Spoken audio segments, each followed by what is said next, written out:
sono felicissimo di essere tornato a questo bellissimo festival, comodo ma anche scomodo, perché pone sempre temi non banali. E questo di questa sera, tra l'altro, è un tema che già nel titolo pone una serie di interrogativi inquietanti, perché si dice, ci si chiede, no?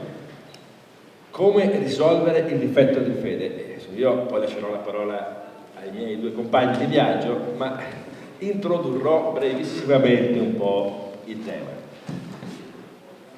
Il difetto di fede, ma innanzitutto direi che forse vale la pena sottolineare un fatto semplice ma essenziale, che la dimensione della fede, in tutte le sue mille infinite sfaccettature e declinazioni, è una dimensione con la quale tutti abbiamo a che fare, non solo i cosiddetti credenti in una qualche religione, in una qualche idea. Abbiamo tutti a che fare e, per sintetizzare in una sola parola, direi che la fede come tale forse ha a che fare con la forma della presupposizione, cioè non è una cosa difficile, è facilissima, è qualcosa che dobbiamo presupporre, che tutti presupponiamo per avanzare un'ipotesi, per tentare un'argomentazione. La fede non riguarda solo appunto i credenti di questa o quella religione, la fede riguarda anche i cosiddetti ipermaterialisti atei, che hanno una fede fortissima, cioè presuppongono che tutto si risolva nella realtà materiale. È una fede come quella di chi crede in un Dio creatore. Voi avete la fede, noi non abbiamo la fede, tutti hanno la fede. Quindi è un dato originario, è una forma di presupposizione. Diciamo che rispetto a questa forma universale che ci riguarda tutti, se non presupponessimo qualcosa, anche il solo fatto che queste persone, per citare un filosofo che si chiamava Descartes, Cartesio, voi potreste essere delle semplici sagome a cui io do un significato, ci sono delle persone che mi ascoltano, che hanno un'anima, ma non so, potete essere dei figurini, no? Sapete l'esempio di Cartesio che appunto guardando dalla finestra vedeva i mantelli, i cappelli, si chiedeva ma ci saranno delle persone sotto o sono solo... Ecco. Quindi tutti abbiamo una fede, io devo aver fede che voi esistiate per poter parlare, se no non potrei neppure parlare, ma è una fede, sì, è un presupposto. Hic et nunc, qui ed ora, io non ho argomenti validi per dire è assolutamente certo che voi esistiate. Quindi è una fede. Allora, la fede è il punto di partenza che ci accomuna a tutti. Diciamo così, visto che io faccio questo mestiere, oltre a fare il trombettiere, faccio il filosofo e quindi devo dire, i filosofi rispetto a questa dimensione che ci riguarda tutti, come si pongono? I filosofi sono abbastanza difettosi, se vogliamo stare nel titolo, hanno un forte difetto di fede, perché hanno questo vizietto di continuare a fare domande. Il filosofo sa bene di presupporre una marea di concezioni, di convinzioni del tutto infondate. Però il filosofo appunto ha questo vizio di fronte a qualcosa che non è sufficientemente fondato, di chiedersi ma è veramente così? Che ragione hai per farmi credere questo?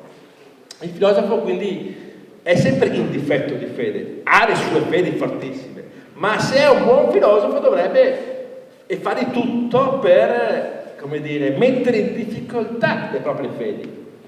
Non lo fanno tutti i filosofi, sia ben chiaro, dovrebbe fare questo. Dopodiché c'è il credente, no? C'è il credente che può essere appunto credente delle 3 religioni monoteiste, ma mille altre forme di religioni. Il credente, c'è il mio maestro che è Emanuele Severino, che da sempre, non che lui esista da sempre, anche se per lui tutti esistiamo da sempre, ma da sempre si pone questa domanda, no?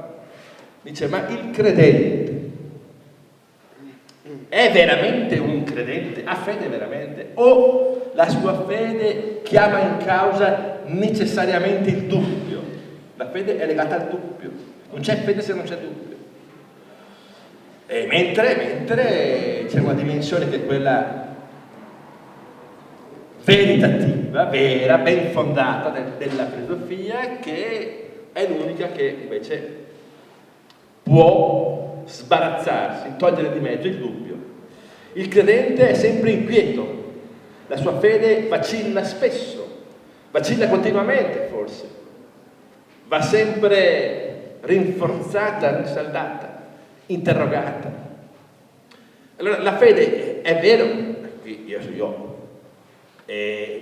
mi posso limitare a porre la questione, non voglio risolverla, non voglio chiaramente, no, ma dico, poniamoci questa domanda: il credente è normale che dubiti della propria fede, anche quando è un credente fervente, che fa anche rima? Il credente fervente dubita, ma che dubbio è il suo? È un dubbio che può diventare così radicale da fargli perdere la fede? Altra bella questione. E poi, chiudo qui questa breve introduzione, vado alla chiusura, e poi le nostre fedi quotidiane, siamo tutti impregnati di fedi, delle più diverse. Sono fedi che spesso diamo per buone, non interroghiamo, non per noncuranza, per superficialità. Spesso, direbbe un grande filosofo come Nietzsche, queste fedi erranti, cioè non salde, sono necessarie alla vita. Potremmo vivere senza fedi? Si può mettere sempre in discussione ogni fede? È possibile? Altra domanda. Il filosofo mette tutto in questione, ma siamo sicuri?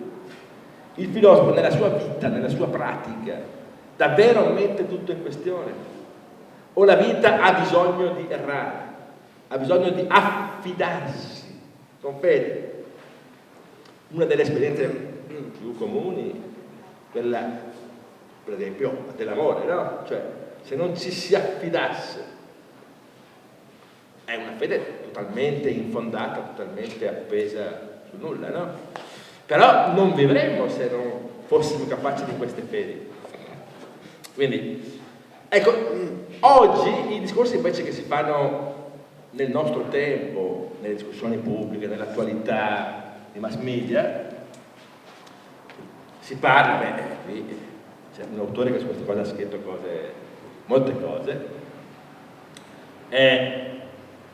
dicono la Chiesa è in crisi, la fede è in crisi, dicono tante cose, no? Il mondo contemporaneo sembra vivere una crisi profonda delle fedi, ma spesso, ecco, possiamo anche confondere la crisi della fede con la crisi nell'osservanza di precetti che forse non coincidono con la fede. E poi c'è anche da dire che le grandi religioni del libro, l'ebraismo, l'Islam, il cristianesimo, si rapportano ai precetti che sono spesso lasciati a casa, nel comodino, da molti credenti, in modo ambivalente, ambiguo. La fede è, come dire, disincarnabile dai precetti delle religioni o no? Domanda che dobbiamo farci però, che se no si rischia di fare confusione. Ecco, siccome i nostri amici su queste cose, beh, abbiamo qui il portavoce della comunità ebraica di Milano, quindi con questa questione ha a che fare quotidianamente, e anche appunto Bellardini ha a che fare con questa questione perché ha scritto molto su queste cose, in modo anche ironico, in modo... Quindi io lascerei la parola prima al nostro rappresentante di uno dei 3 monoteismi, sul microfono, in qualche modo.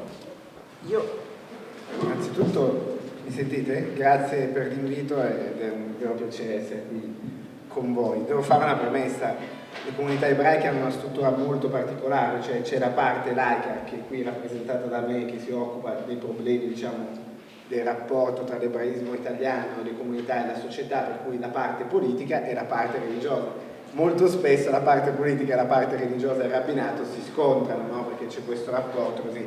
Io mi sento totalmente secolarizzato, credo, chiaramente ho una mia fede, però credo che la sfera, come si può dire, pubblica debba rimanere nettamente separata dalla sfera, diciamo, religiosa, no? Quello che stavi dicendo tu prima mi ha fatto riflettere su 2 punti, cioè sul rapporto oggi tra la fede e la società, perché in verità, cioè, mi veniva in mente questa cosa, no? Cioè, la competizione politica del secolo passato si è giocata su concetti di fede, come dicevi tu prima, anche il materialismo è una fede, no? Anche l'ateismo è una fede, su concetti di fede tra libero mercato e comunismo, no? La competizione si è giocata su quello, cioè il sistema comunista è caduto perché a un certo punto con gli euromissili e con la competizione economica è stata completamente ammazzato un sistema, no? Mentre oggi, finito quel sistema lì, con la morte di una superpotenza, ci troviamo con un mondo che è governato poi alla fine da un'unica superpotenza, benché queste potenze come Cina e India sono emergenti ma non hanno la stessa capillarità degli Stati Uniti d'America, non ancora, però lo stato attuale è ancora così perché l'influenza americana nella lingua, nei costumi è ancora molto presente, però noi ci troviamo in delle società che sono innanzitutto multietniche e multireligiose e che anziché mischiarsi, anziché dare un contributo che è fondamentale perché il miscuglio fa sempre bene, ci troviamo in una libanizzazione delle società, cioè con minoranze all'interno che si chiudono sempre di più e con fedi che diventano molto più conservatrici all'interno delle società occidentali rispetto ad altre società. Cioè noi, un esempio piccolo, la comunità marocchina, io sono stato in Marocco, ho fatto un interregno in Marocco, sono stato 21 giorni in Marocco 2 anni fa. Il Marocco è un paese laico. La comunità marocchina in questi anni in Italia ha avuto dei problemi nel rapporto, ad esempio, con la concezione della donna. Perché? Perché magari all'interno delle nostre società poi cosa è successo? Che c'è stata una rinascita della fede, non nel senso della fede nei termini positivi, ma una rinascita della fede nell'arroccarsi in determinate posizioni e non in aperture, no? Mi è venuto in mente questo perché, ad esempio, un fatto che mi fa riflettere è che noi viviamo in un mondo dove l'elemento religioso, anche nella competizione politica, anche all'interno della nostra società, è fondamentale, è molto più importante oggi che 50 anni e 60 anni fa. In Medio Oriente, se prima, ad esempio, del conflitto israelo-palestinese si giocava su una questione territoriale, oggi è spuntato l'elemento religioso che fa parte di quella competizione e che si risolverà forse solo quando, cioè, quell'elemento verrà a mancare meno, no? Le stesse rivoluzioni nei paesi arabi, cioè noi oggi parliamo del mondo arabo che non è un monolite, che abbiamo capito che il mondo arabo giustamente vuole la libertà e la democrazia come noi vogliamo, però oggi noi ci chiediamo quale può essere l'evoluzione all'interno del mondo arabo, e l'evoluzione può solo nascere all'interno dei partiti islamisti se avranno una concezione più occidentale della democrazia, no? Mentre gli anni di Nasser c'era il panarabismo che era una dottrina socialista, no? Era una dottrina mutuata dai nazionalismi dell'Ottocento e del Novecento, no? Per cui mi fa molto riflettere questa cosa dell'elemento religioso e di come vivere la fede all'interno delle nostre società e delle altre società, perché ormai viviamo in un mondo globalizzato, per cui quello che succede nella sponda del Mediterraneo riguarda anche noi, riguarda tutti quanti. Viviamo in società che ormai sono multietniche, cioè Milano, la città da dove provengo io, ha 180.000 immigrati e giustamente oggi mi sono trovato a fare una conferenza stampa per la giornata europea della cultura ebraica e ho chiaramente detto che la questione della moschea è una questione fondamentale, cioè bisogna aprire nuovi spazi, nuovi luoghi di culto al confronto anche per le altre religioni, per i musulmani, ma anche per i cristiani ortodossi che poi sono la maggioranza. Però un elemento che mi fa, e poi magari passo la parola al dottor Ballardini, che tra l'altro ho letto una sua intervista e devo dire che si stupirà, ma sono molto d'accordo su quello che scrive e ha detto. Un altro elemento che mi fa riflettere invece su come la fede deve interfacciarsi nell'azione pubblica. Cioè, secondo me, in quel senso noi siamo in difetto di fede. Cioè, la fede all'interno della sfera pubblica è fondamentale perché ci sono come si può dire, delle associazioni caritatevoli che quando immettono il loro portato religioso fanno solo del bene. Un esempio è la Caritas. Cioè, un conto è la Chiesa cattolica come sistema politico o tutte le religioni quando poi sono e diventano dei sistemi politici che molte volte abusano del loro potere e non creano, come si può dire, delle condizioni importanti. Un altro conto invece è la sfera tua personale della tua fede messa in politica. Cioè, i grandi rivoluzionari del Novecento, Gandhi e Martin Luther King, erano profondamente secolarizzati, ma avevano una fede veramente radicata e profonda e grazie a questa fede hanno guidato dei popoli e li hanno portati alla redenzione. Cioè, la battaglia dei neri d'America aveva anche dietro le comunità ebraiche, le comunità cristiane, dove le preghiere comuni hanno fatto sì di scardinare un sistema che era abietto e che portava al razzismo, ma grazie alla fede si è riusciti a superare degli scogli.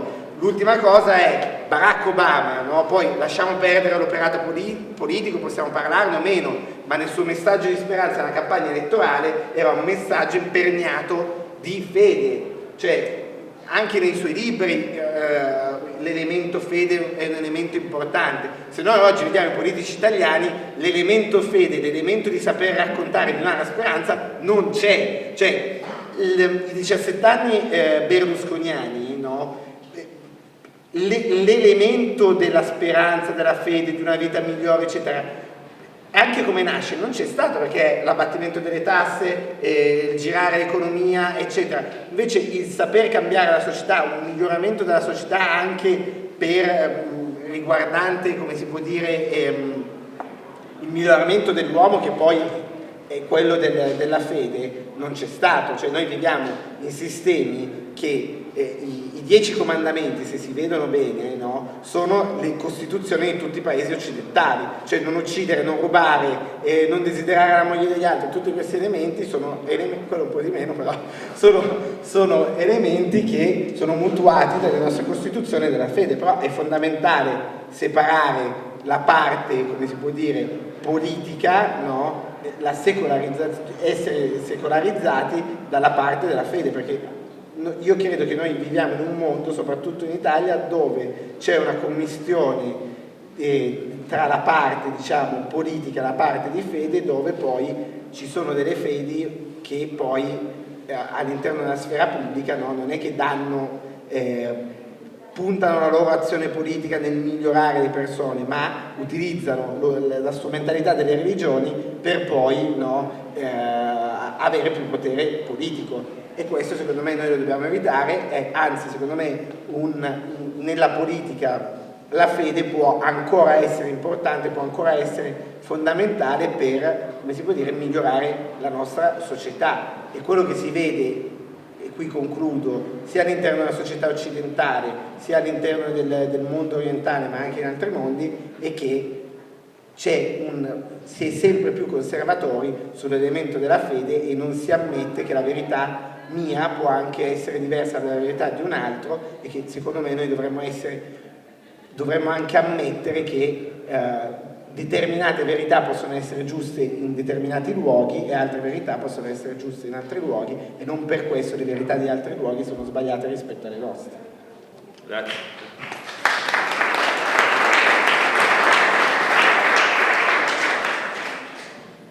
Grazie di avere dato anche a me questa opportunità, sono felice di stare con voi stasera e volevo agganciarmi a un punto di Nahum, cioè è molto interessante il fatto che abbia citato Berlusconi, perché è uno di quei punti in cui un equivoco interpretativo della dottrina cattolica ha fatto danni. Cioè c'è un passo di Giovanni che dice: beati coloro che pur non avendo visto crederanno. Quindi uno può anche a questo punto promettere che non abbatte le tasse, fa tutta una serie di cose e la gente continua a credergli lo stesso. Questo passo è stato, diciamo, mal interpretato nel corso dei secoli, perché è diventato più recentemente dovete credere senza vedere, cioè la fede cieca. Stiamo parlando di fede, no? Bene, la fede è un fatto personale, è un fatto interiore. Su questo sono d'accordo tutti quanti, di qualunque confessione, di qualunque scuola di pensiero religioso. Il problema è un conflitto tra il fatto interiore e chi vorrebbe regolamentarlo. Per questo dico, il tema di stasera da un certo punto di vista potrebbe anche essere contestato, cioè posto in un modo non corretto. Intanto di quale fede stiamo parlando? E poi come faccio io a risolvere il mio difetto di fede? Ma io non risolvo il mio problema di fede, non è che io da solo sono responsabile della fede, perché la fede, perlomeno ad esempio in alcune religioni, è un fatto duale, cioè si riferisce al rapporto fra la propria Chiesa, che mantiene il magistero, mantiene l'apparato valoriale di riferimento, e la pratica del credente. Se si crea una frattura fra la propria Chiesa e il credente, viene piano piano a mancare la fiducia, ovvero la fede. Io nei miei ultimi 2 libri ho parlato di marketing della religione, e cioè in effetti da un certo punto di vista non è tanto dissacrante, perché poi guardate, al di là di tutte le ipocrisie, Monsignor Ernesto Vecchi, quando ha fatto venire Bob Dylan in Italia per le giornate della gioventù, ha detto: il marketing l'abbiamo inventato noi. E io mi sono un po' approfittato, l'ho usato come quarta di copertina, perché insomma l'ha detto lui, cioè un monsignore non è l'ultimo arrivato, sa quello che dice. Ma ultimamente il marketing si sta diffondendo in modo cosciente, anche se nel penultimo saggio Gesù l'aveva più bianco avevo sostenuto che la Chiesa ha inventato il marketing. No, l'ha solo praticato, ha già utilizzato tutti i meccanismi della gestione della fede, della gestione del prodotto, che sarebbe la dottrina, del rapporto col consumatore, che è un consumatore di sacro. Allora, l'ha fatto non consapevolmente probabilmente, adesso siamo arrivati al punto in cui lo fa consapevolmente, perché se andate a vedere sulla Riviera Adriatica ci sono delle forme di multilevel marketing identiche a quelle dei testimoni di Geova. Nessuno si sarebbe mai aspettato che la Chiesa Cattolica arrivasse ad abbassarsi a questo livello, utilizzando le stesse metodologie dei testimoni di Geova, che sono per un proselitismo coatto, violento, aggressivo, invasivo. Non è questa l'evangelizzazione. Lo dico, io non sono cattolico, non sono neanche probabilmente cristiano, cioè condivido in modo laico dei valori che sono comuni, e qui torniamo alla fede. Si può vivere in modo laico condividendo dei valori che sono fondanti, ma quello che cambia, quello che mette in discussione la fede, che crea il dubbio di cui si parlava prima, è l'applicazione di questi valori. Un conto è la fede come sentire, un conto è la presenza di un apparato prescrittivo che viene dato da una Chiesa, che non è solo quella cattolica, perché esiste anche quella musulmana, anche l'ebraismo in parte sono religioni del libro, e filtrano la realtà, cioè ci insegnano a vedere la realtà attraverso un libro. Quindi noi non abbiamo un rapporto diretto con la realtà, col mondo con cui vorremmo entrare in contatto, come avviene nelle religioni o nelle filosofie dell'Estremo Oriente. E qui c'è una grande differenza. Quindi di quale fede stiamo parlando? Di quale fede stiamo parlando? Allora, torniamo, riavvolgiamo il nastro. La fede, se è un fatto personale, non può ammettere troppi intermediari, non può ammettere soprattutto degli apparati che tendono a massificarla e farla diventare un comportamento di massa, abbassandola al livello più basso possibile e rendendola prodotto industriale.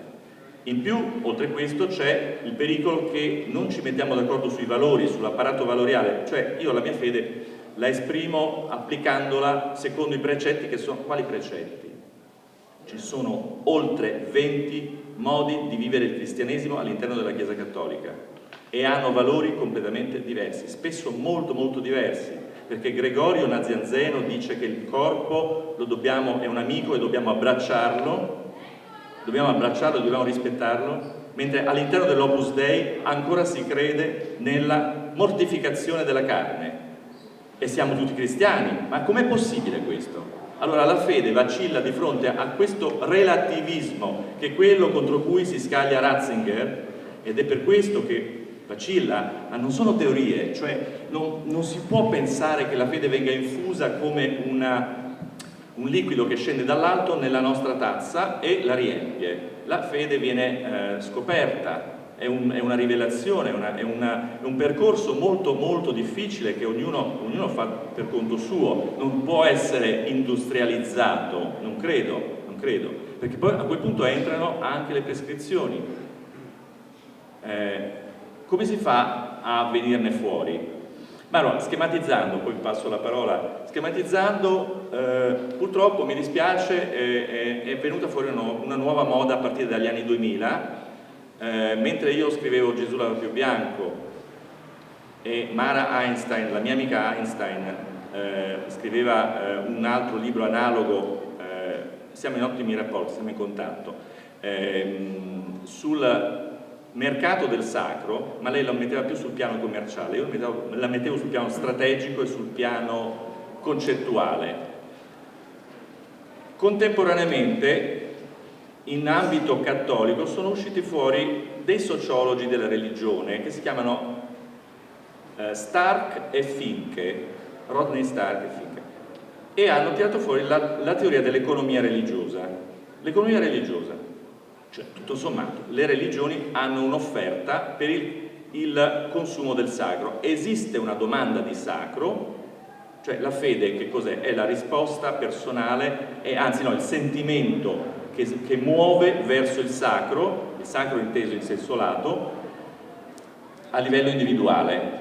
Ora, esiste una domanda e quando c'è una domanda spesso viene fuori l'offerta, e le marche, in questo caso, quelle che io chiamo marche, sono le chiese che promuovono un prodotto che è la loro dottrina verso il consumatore di sacro. Ma se i sociologi della religione hanno tirato fuori una teoria che ormai è accettata in ambito anche di gerarchia, stanno timidamente arrivando a parlare di questo, bisogna ammettere che il mondo è diventato molto piccolo e l'offerta è molto variegata, ci sono tante marche, tanti prodotti tra cui scegliere, e il consumatore sceglie in base a una rational choice, cioè una scelta razionale, che significa fa un calcolo molto veloce del costo-beneficio, quanto gli costa rispetto ai benefici che gli arrivano.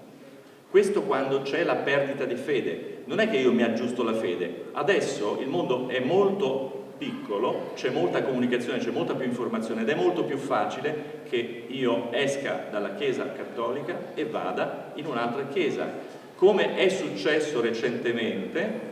Un prete cattolico è uscito, è andato con i battisti, va bene, credo in Romagna. Il vescovo di San Marino, Monsignor Luigi Neri, ha dichiarato ai giornali che era opera del diavolo. No, è rimasto cristiano, non è opera del diavolo, è l'incapacità da parte della marca di non aver capito, incapacità di capire che il prodotto è obsoleto e va rinnovato, va rinnovata la parte di applicazione. I valori sono immutabili, il bene è il bene per tutti, no? ma poi dopo sull'applicazione si discute. Grazie.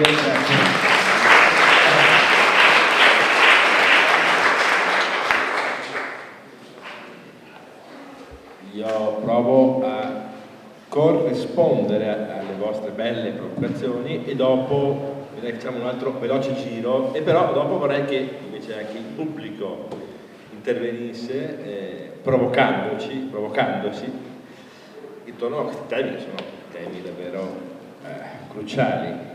Allora, io vorrei fare un po' l'avvocato del diavolo, perché avete esposto due belle idee di fede, molto positive, molto gratificanti. Allora, la fede, parlo del primo intervento,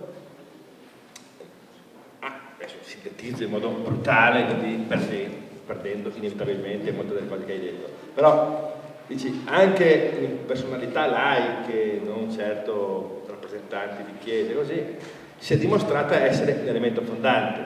Vedi Obama, vedi Martin Luther King, no? Dove ha costituito una spinta senza la quale probabilmente determinati cambiamenti sociali non ci sarebbero potuti essere. Quindi la fede come impulso, forza positiva al cambiamento. Parlavi giustamente del volontariato, no? Che proprio in virtù di una fortissima fede riesce a compiere azioni ed atti utilissimi alla società. Verissimo. Dall'altro lato si è detto che appunto ci troviamo in questa situazione nel mondo contemporaneo complessa, perché c'è questo strano rapporto tra l'istituzione della Chiesa e dei precetti che essa appunto non può non volere che vengano seguiti, e un'utenza appunto che in realtà è sempre più libera, più facilmente tractabile da altre parti. Però io faccio delle altre domande a voi adesso. Non è che proprio questa potenza che tu hai detto prima avere essere proprio della fede vera, autentica, che nasce non tanto per tradizione, perché i genitori, perché è un motore interno che ci muove. Non è proprio questa potenza che, essendo una potenza di fede e quindi difficilmente, attenzione, sottoponibile a quel criterio razionale, molto razionale, ma forse anche la ragione è una fede, che dice valuto costi-benefici, quella potenza che è proprio della fede, esagero apposta per farmi capire, se fa un baffo della valutazione dei costi e dei benefici, va fino alla fine, nonostante tutto, al di là di tutto, ma attenzione, dove va? Questo può andare in quelle direzioni che noi laici progressisti definiamo positive, ma può andare nelle direzioni in cui è andata per tutto il Novecento, può andare in quelle direzioni che sono sempre mosse da fedi fortissime, che sono quelle che hanno mosso una marea di kamikaze, che hanno mosso. Quindi anche la fede, qui siamo in una terra pericolosa, ma anche la fede del leghista più infervorato è una fede nella terra, nel territorio, e sappiamo cosa può produrre tutte le fedi. Quindi la fede è doppia, è l'azione, quindi se noi ci appelliamo alla fede non possiamo poi dire alta a un certo punto, no, fin qui va bene, ma cambia direzione e allora sono con te, viva la fede. No, è viva la fede. La fede, proprio perché è una potenza irrazionale, totalmente ingiudicabile, assoluta, se c'è, se non è difettosa, ti porta dove vuole, e nel nome della fede, sappiamo, si sono fatte cose orripilanti. Quindi dire che la fede è necessaria, sì, ma la fede ha il rovescio della medaglia, non dimentichiamo. Quindi prendiamo atto del fatto che la questione della fede è una questione sempre ambigua, sempre paradossale. Cosa possiamo fare? Difenderci con la ragione? Sì, possiamo tentare, ma la fede razionale, anch'essa è una fede paradossale, perché dice alle altre fedi. Guarda, costi-benefici. Ti conviene anche a te seguire quello che dico io, perché la fede razionale è quella che ci fa stare meglio tutti, che ci impedisce di uscire e poi trovare una bomba fuori dalla porta, cioè è una fede che anche a te ti fa bene, quindi se ti metti d'accordo con me, stai al mio principio razionale, stiamo tutti meglio, valutiamo, voglio dire, sì, ma che questa è una fede che alla fine può cercare delle strade non violente, razionali, appunto, ma di fronte al fatto brutale, cosa fa la ragione davanti a una logica così, da kamikaze? Cosa fa? Vieni qua, discutiamone, pensa un po' alla tua vita, ai tuoi figli, ma non ha nessun senso, è una fede debolissima, che non a caso, al di là della crisi delle istituzioni, è vero, delle grandi religioni, in realtà lascia amplissimo margine al profluvio di fedi più o meno new age, più o meno raffazzonate, orientalismi e cristianesimi totalmente improbabili, perché tu dicevi giustamente, mi pare che forse fedi che non siano quelle del libro ci facciano guardare più il mondo per quello che è. Insomma, ci sono anche dall'altra parte fenomeni curiosi, Sai Baba ne è uno, no? Voglio dire, e stiamo attenti, il punto credo che sia questo, io, dal mio punto di vista così astrattamente filosofico, dico, ma attenzione, perché qui siamo semplicemente di fronte ad un ineludibile, intrascendibile scontro di fedi, questa è la pura verità, uno scontro di fedi che oggi, tra fedi, che oggi diventa proprio nell'epoca della globalizzazione, della razionalizzazione, quanto mai esplosivo, non meno esplosivo sicuramente di quello del secolo passato, dove se non altro c'erano degli ordini che riuscivano in qualche modo a regolare il mondo. Ormai questo ordine sta naufragando, stanno esplodendo le fedi più antitetiche, la caccia forsennata da parte delle varie istituzioni che si arrogano il diritto della fede, ma voglio dire, se la fede è forte, anche qui, non, io dico, per provocarvi un po', non illudiamoci che si possa davvero convincere i credenti ad una fede puramente singolare, personale, svincolata dai precetti e dalle norme dell'istituzione, perché la fede poi alla fine ti porta a guardare ad una oggettualità che è l'istituzione, che rappresenta in qualche modo esteriormente la potenza della tua fede interiore, e lì i conflitti inevitabilmente nascono, poi si cerca di accomodarli, di sistemarli, però il problema del rapporto tra istituzione oggettiva e fede personale, io credo che sia un problema ineludibile, non c'è una soluzione, voglio dire, si crea sempre un movimento che all'inizio trova corrispondenza in un'istituzione più adeguata, poi l'istituzione prende il sopravvento, rischia di deviare, ma non è che ci sia una via per evitare, io credo, questa questione. Credo che la potenza della fede comprenda anche la sua ineludibile, come dire, istituzionalizzazione a un certo punto e tutte le varie dinamiche che ne conseguono. Quindi volevo porvi queste piccole provocazioni e sentire le vostre risposte.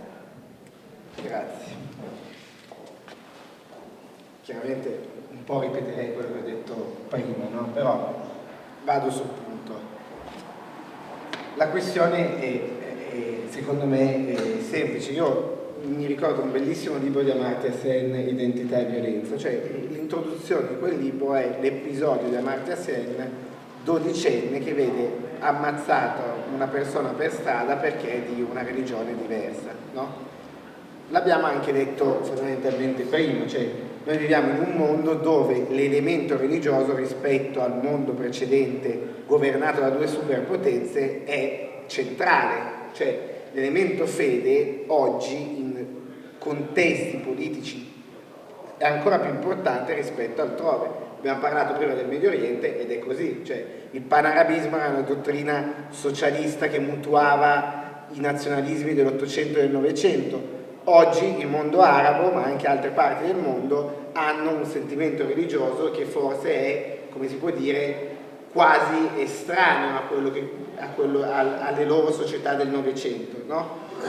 La questione è, come abbiamo detto, come fondamentalmente canalizzare la potenza della fede, no? Diciamo, in situazioni positive e non negative. Cioè, è chiaro che la fede oggi è l'elemento che porta a morte, a distruzione, kamikaze, problemi all'interno delle società, sia in Occidente che in Oriente, eccetera.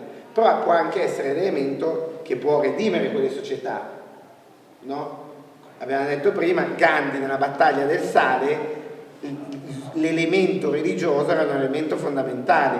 Martin Luther King nella marcia tra tutte le religioni era il saper parlare tra le diverse religioni, le diverse fedi, il saper riconoscere il Dio di un'altra religione valido come il Dio tuo. Cioè, oggi secondo me la questione fondamentale è che non si riconosce il fatto che le altre religioni hanno la stessa dignità rispetto alla tua, cioè non c'è una dignità delle differenze. Cioè, oggi noi crediamo che la religione, cioè oggi noi la religione è diventato il fattore principale identitario, cioè lo vediamo nelle nostre società, cioè l'identità religiosa è diventata nell'elemento dello scontro politico l'unico tipo di identità all'interno del mondo arabo, anche all'interno di altre società. Cioè non si ragiona più che noi possiamo essere sì ebrei, ma possiamo anche essere progressisti, possiamo anche essere ambientalisti, possiamo anche essere vegetariani, possiamo essere più cose, e il saper riuscire a tenere un equilibrio tra le diverse identità secondo me è la vera sfida, sia da un punto di vista personale ma anche sia da un punto di vista di società aperte e cose. Cioè, secondo me la vera sfida è tra le società aperte che ammettono la pluralità delle identità e società chiuse che su un elemento che è l'elemento potentissimo della religione creano lo scontro. Cioè, perché le religioni hanno questo potenziale distruttivo? Perché su Dio non si può discutere, perché io personalmente credo che la verità risieda nell'ebraismo, tu puoi credere personalmente che la verità risieda nel cattolicesimo, e queste verità non si possono incontrare.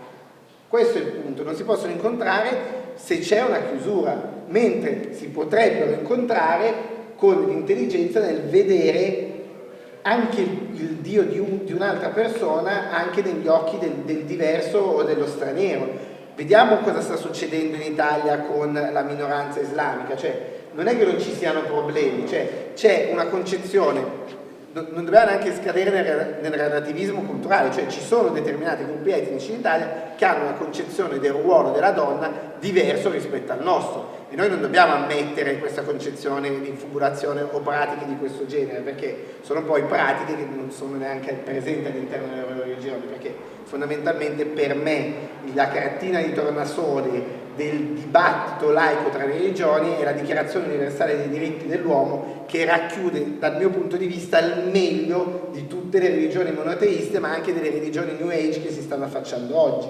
Cioè, per cui oggi noi, quando parliamo anche di Islam o di cittadini che vengono dal Corno d'Africa o dal Nord Africa, noi abbiamo una sorta di razzismo legato, secondo me, dal fatto che per noi la loro religione è una religione violenta, mentre poi se si va a vedere la matrice di violenza all'interno dell'Islam è pari a quella che c'è all'interno del cattolicesimo, all'interno dell'ebraismo, perché chiaramente le religioni hanno chiaramente un messaggio che redime, ma hanno anche una matrice violenta che è presente almeno in tutte le tre religioni del libro, per cui fondamentalmente io credo che la vera sfida è proprio tra società aperte e società chiuse, la vera sfida è nel dialogo interreligioso, cioè, ma non in un dialogo del dire il mio Dio è meglio del tuo, ma nel dialogo del saper ammettere che il mio Dio può essere importante anche per te e il tuo Dio può anche essere importante per me, in un appunto dialogo continuo. Cioè È anche vero, si dice che la verità, no? Dio ha preso la verità del cielo e l'ha buttata in terra, no? Cioè buttandola in terra ha detto no, la verità dell'uomo non è la verità del cielo, la verità dell'uomo può essere diversa rispetto a determinate altre zone, no? Il bello io credo della religione, ma della diversità è proprio quello, cioè ed essere tutti diversi da un certo punto di vista, ma anche tutti uguali. Cioè noi, secondo me, quando abbiamo un'identità forte, un sentimento religioso forte, quando si ha un'identità forte, un'identità religiosa forte, secondo me si può anche ammettere, avere un rapporto fattivo con chi ha anche un'altra identità altrettanto forte, un'altra religione diversa. E nel dialogo, secondo me, avere un'identità religiosa forte vuol dire saper ammettere, no, anche la diversità dell'altro. Secondo me la vera nostra sfida è proprio quella, cioè del saper vivere le nostre plurime identità che noi abbiamo, no, come persone, esseri umani e soggetti unici al mondo, perché poi ognuno ha la concezione del proprio Dio diversa rispetto all'altra persona, perché è così, e come nazione, come Europa, come mondo, di saper ammettere le diverse identità e saper vivere con le diverse, appunto, plurime identità e ammettere le plurime identità degli altri. Secondo me questa è la vera sfida che abbiamo di fronte, soprattutto in un mondo dove purtroppo l'elemento della conservazione sta diventando un elemento centrale. Grazie.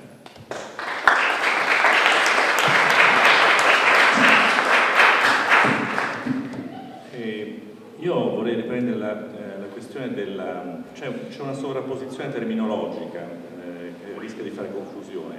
Cioè, si è detto poco fa che le fedi provocano anche grossi danni, provocano conflitti, eccetera, ma non le fedi, le religioni. Cioè, le guerre sono di religione, non guerre di fede. Sono animate forse da una fede, ma chi si scontra sono le religioni. Nel senso che chi va in conflitto con la jihad è la religione musulmana, non il fedele. Il fedele è l'ultima ruota del carro che viene trascinato in questo meccanismo. Perché? Perché siamo in mezzo a una ottica top down, cioè siamo ancora perlomeno per queste le tre grandi religioni mediterranee, siamo vittime di un meccanismo verticale con un'autorità sopra di noi che ci dice quello che dobbiamo fare, ci dice anche come dobbiamo vivere la fede. La fede è un sentimento, è come se uno ci venisse a dire come dobbiamo amare, ma questi sono fatti miei, cioè sono affaracci miei. Come amo all'interno del mio rapporto di coppia sono affari miei, non voglio nessuno fra le scatole. E così dovrebbe essere anche con la religione. Allora, i conflitti in un'ottica top down, cioè quella che riconosce, purtroppo poi bisogna anche riconoscere l'esistenza di queste istituzioni, di questi baracconi, chiamiamoli così, di queste marche, non volevo offendere nessuno, di queste marche. Come si fa? Allo stato attuale esistono e quindi bisogna arrivare a un compromesso, e c'è gente che sta arrivando a lavorare su questo, come Tony Blair con la Faith Foundation e anche e soprattutto Hans Kung, che ha lavorato a una carta etica comune, perché ha fatto questo ragionamento. Se esistono le guerre di religione, queste sono spinte dalle religioni. Allora, a questo punto, se riusciamo a trovare un terreno comune di valori condivisi, valori etici che sono generalmente condivisi, ci mettiamo d'accordo su quelli, facciamo la pace e forse riusciamo a evitare le guerre. Ecco, questo è lo sforzo di Hans Kung, che ultimamente si occupa meno di teologia e molto più di cose pratiche. Poi a livello laico o ex laico c'è Tony Blair che sta lavorando altrettanto, nello stesso modo con un'altra fondazione, e ci sono varie fondazioni che stanno fiorendo in tutto il mondo, questo tenendo conto dell'esistenza delle chiese. Ma invece torniamo al nostro quesito iniziale, che era come risolvo il difetto di fede. È un fatto mio personale, e a questo punto io contrappongo alla religione il misticismo, cioè un modo di vivere il sacro che è una necessità generale, ma non necessariamente passa attraverso l'autorità della Chiesa o il sistema prescrittivo, che è spesso contraddittorio, è spesso molto contraddittorio. La perdita di fede sta facendo danni, perché la Chiesa Cattolica è in crisi, come ho spiegato abbastanza in modo completo nell'ultimo Gesù e i saldi di fine stagione. Stiamo arrivando ai saldi di fine stagione. Lo dimostra il fatto che una ricerca dell'Università di Urbino del 2010, quindi è molto recente, ha calcolato in percentuale il livello di fiducia verso l'autorità, perché qui parliamo di qualcuno che decide della vostra fede, verso l'autorità papale, e si è passati da un 77,2% di gradimento di Wojtyła nel 2003 a un secco 46% di gradimento di Ratzinger nel 2010. Ragazzi, non è uno scherzo. Cioè, queste sono cose serie. Allora, si può far finta che non c'è la crisi, non succede niente, va tutto bene, eccetera. Tanto ci pensano i fedeli ad essere fedeli, ci pensano i fedeli ad avere una fede. Ma non è sufficiente, perché la fede è un fatto anche di relazione. Nel popolo di Dio c'è una relazione fra fedele e fedele, ma anche fra fedele e la sua Chiesa. Se questa viene a mancare con i valori, entrando in contraddizione, io non ho parlato mai di pedofilia, mai. Cioè, ho fatto un accenno a una crisi così, ci sono ben altre crisi a livello concettuale, contraddizioni interne a livello filosofico. Le università vaticane continuano a sfornare un apparato di teologia che è un insieme di stratificazioni, di cose contraddittorie fra di loro. Alla fine tutto questo alla gente non arriva, perché c'è un abisso fra un papa teologo, un papa che può insegnare filosofia anche alle università non cattoliche, e San Francesco. C'è un abisso fra la religione e il misticismo. È lì che si risolve il problema della fede, secondo me. Perché cito spesso l'Oriente, che amo molto? Perché l'Oriente ci dà lezioni su questo. Non esistono guerre di religioni di tipo buddista, non si è mai visto un conflitto provocato dai buddisti. È ridicolo.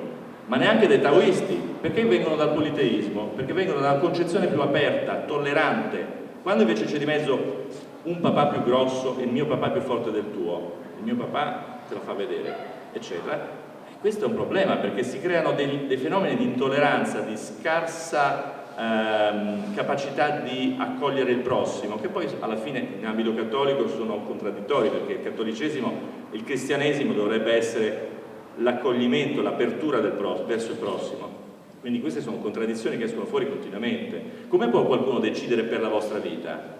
È un atto di violenza, e questo non è cristiano, e così via.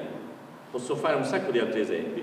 Quello che volevo dire è: misticismo significa, per esempio, quando qualcuno mi chiede in che cosa credi, io cambio argomento, non dico niente, parlo di altre cose. L'ideale sarebbe una fede, che ognuno avesse una fede, ma rispettasse quella dell'altro, perché è un fatto personale. Nessuno può in nessun modo cercare di cambiare il prossimo, convincerlo, colonizzarlo, cercare di convertirlo, perché questo è un atto di violenza, è in contraddizione anche col cristianesimo, vista da ottica cristiana. Quindi l'idea è: io mi faccio gli affari miei, vivo personalmente, poi se coincidiamo, se il nostro cammino è parallelo, coincide in qualche modo, possiamo condividere, ma non esiste essere intruppati in un meccanismo industriale dove c'è qualcuno dall'alto che vi dice come dovete sentire, come dovete agire in termini di fede. Questo è il problema. Il grosso problema è riuscire a capovolgere l'ottica da top down a bottom up, cioè dal basso verso l'alto. Siamo noi che gestiamo la nostra fede, siamo noi che cerchiamo di sentire. La Chiesa può superare la sua crisi, poi vabbè, come ho scritto abbastanza, se torna a essere maestra di spiritualità, perché attualmente non insegna un bel niente, ha una spiritualità vuota, svuotata, e ci credo che poi il credente ha un difetto di fede, come dicevamo prima. Grazie Simone, parola al pubblico, se avete delle questioni da porre, delle domande da fare, direi che è l'occasione per farlo.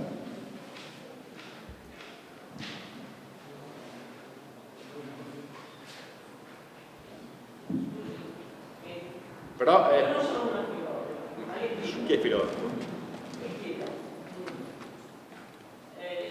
Giusto il rispetto delle religioni. Il difetto si può risolvere con l'etica. La Il tecnica. difetto di fede, il difetto si può risolvere con l'etica della persona. Perché una persona può avere anche una fede che poi, non so, arriva ad ammazzare le persone. Ma io prima di ammazzare la persona, giustamente ci sono i diritti dell'uomo, universali, c'è una persona, un cane, un animale, una cosa che ha una vita. Cioè, qui non è solo il difetto di fede, vuol dire che qualcuno ha capito che non si è fermato un momento a pensare, sarà nazionale, non lo so, ma per me è etica questa. I valori condivisi, no? Condivisi, ma voglio dire che cioè io ho persone che sono musulmane, per l'azienda si lavora, ma certamente abbiamo idee diverse, certamente qualcuno mi dice che la visione della donna è diversa, anch'io che ho due mogli, che uno dice che non voglio sposare, uno è che voglio uno, però c'è un pensiero etica, perché di fronte a una persona che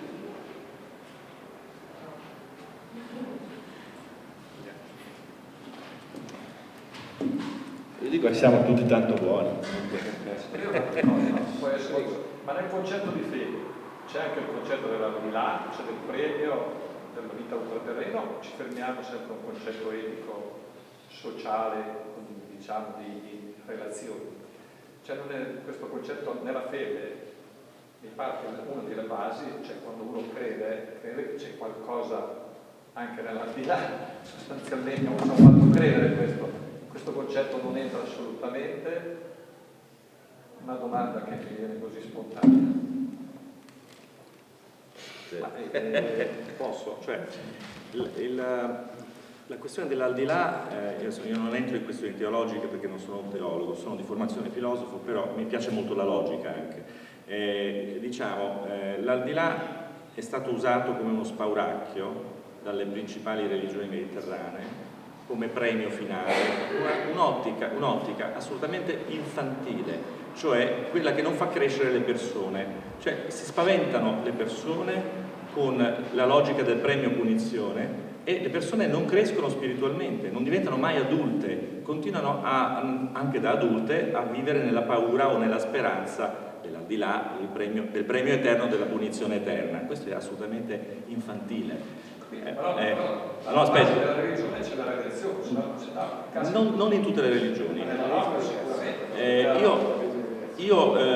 Visto che appunto il mondo è diventato molto piccolo, consiglio caldamente di interessarsi anche alla spiritualità degli altri, perché c'è sempre da imparare a riaggiustare la nostra, non per diventare degli altri, perché io sono contro la New Age, io divento un talebano, un integralista dell'Occidente, non cattolico, no? Integralista laico anche volendo, però la New Age non esiste, parliamo delle grandi concezioni religiose e filosofiche orientali, dove c'è da imparare, da confrontarsi. Ecco, non è detto che si parli di aldilà. Per esempio, il ciclo delle rinascite nell'ambito buddista ma anche induista è stato spesso interpretato come il nostro continuare a sbagliare in questa vita, quindi l'inferno è qui e siamo noi che dobbiamo liberarcene. Qua adesso non c'è da aspettare, se no poi uno cosa fa? Si siede comodamente, come dice il festival, e aspetta, tanto dice vabbè, dopo rimanda la risoluzione di quello che è psicanaliticamente la propria persona, no? Quindi dipende dalle concezioni, uno può anche capire che esistono angolazioni diverse da cui osservare non la religione dell'altro, ma la propria spiritualità, perché dobbiamo uscire da questa logica di proiettare tutto verso l'esterno, dare la colpa al prossimo, accettare l'autorità esterna di qualcuno, Se c'è qualcuno che ha una colpa o deve assumersi delle responsabilità, siamo sempre noi, dobbiamo vivere la spiritualità in questo modo, è un fatto di crescita e quindi occorre proiettare tutto verso l'interno, non verso l'esterno. Vabbè, scusi, divento logorroico. Ad esempio nell'ebraismo la redenzione in questa vita non è diversa la questione. Molto interessante. Molto interessante, tra l'altro non è neanche, non si sa neanche bene cosa ci sarà nella vita ultraterrena, per cui la redenzione è qui, per cui le azioni che compi qui... Non è un problema tuo, cioè quello è un altro esatto. Però io sempre faccio questo mestiere, l'avvocato del diavolo, anche se non ho studiato legge, però cerco di dare un senso che non è così ridotto. L'ho inventata io questa cosa. La domanda al Signore, perché secondo me al di là del modo in cui l'hai espressa, cioè l'aldilà può diventare una cartolina, no? Però la questione non è così semplice, perché trasformiamo il suo discorso così. Ma la fede, certe fedi, possono avere a che fare con una dimensione che è quella dell'assoluto, non per essere al di là, l'assoluto. Se no ragazzi, parliamo di una convinzione più o meno circa, sì, credo che sia così, ma non lo so proprio bene. No, la fede, qui stiamo parlando, le fedi, in un certo senso, hanno a che fare con una dimensione che è dell'assoluto, ragazzi. Sarà al di qua o al di là, è una dimensione, poi io sono d'accordissimo con loro due, dal punto di vista pratico, anch'io sono d'accordo, che ci dobbiamo rispettare, non è che sto dicendo, dico però perché cerco di problematizzare anche quello su cui io sono d'accordo, cioè io sarei così, sono d'accordissimo con voi, però mi rendo conto che è totalmente fragile quello che penso, quello su cui sono d'accordo, è fragilissimo, cioè non possiamo evocare i diritti, cioè questi diritti dell'uomo siano una roba che non ha deciso né lui né io né te, è lì, perché dobbiamo scannarci? I diritti dell'uomo, perché Dio, l'uomo prima, ma questa ragazzi è una fede. Ma chi ha detto che l'uomo ha dei diritti prioritari? Non è una fede questa, dobbiamo rispettarci, ma chi l'ha detto? Cioè è continuamente infranta questa legge. Tutti diciamo di credere che dobbiamo rispettarci, dobbiamo essere buoni con l'altro, però dopodiché se tua figlia sposa un musulmano che ha 8 mogli, ti incazzi come una iena. Allora sono problemi concreti questi.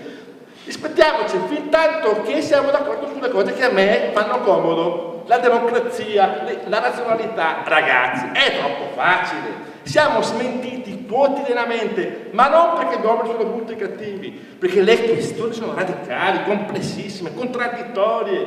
Allora il nostro alzare la voce nel nome della libertà dell'uomo o del pacifismo, io ho visto pacifisti di una violenza abissale, che però sono pacifisti. Allora tutti nel nome, ragazzi, qui invece quando la fede è una fede potente, che ha a che fare con l'assoluto, lì ragazzi dobbiamo accettare il fatto che la situazione, credo, forse non ha soluzione, è un casino, dopodiché lottiamo, sì, facciamo i comitati, facciamo le nostre testimonianze, è giusto stare insieme, dopodiché però i problemi emergono perché non puoi accettare la fede dell'altro fino a un certo punto, ma forse se l'accetti fino in fondo sei messo radicalmente in questione, perché il tuo assoluto sarà come quello un assoluto, ma due assoluti in logica non stanno insieme, è uno l'assoluto.